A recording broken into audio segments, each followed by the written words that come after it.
Aquest és l'edifici de 4 plantes sobre el qual la comunitat de propietaris va alertar l'Ajuntament. Tècnics de seguretat en edificis s'hi varen desplaçar per confirmar la denúncia.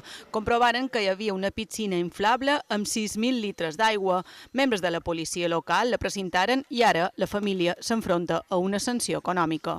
Hay que asesorarse primero con un técnico. No es nada recomendable poner ninguna piscina. Se puede resquebrajar toda la estructura y depende de dónde lo pongas, puede haber un efecto dominó al romperse el forjado y ir todo para abajo. El destrozo y la gravedad puede ser muy grande. Si se sent un cruixit, la gravetat pot ser considerable.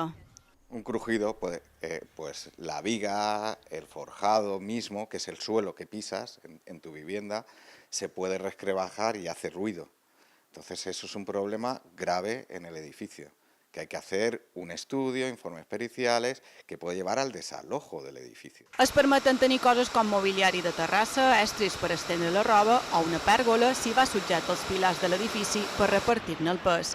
I atenció, perquè si feim una festa haurem de calcular un màxim de 200 quilos per metre quadrat, és a dir, de 3 a 4 persones. I si es muntàs piscina, hauria de ser com aquesta que ens mostra Xanguito. Es una balsita donde te remojas los pies.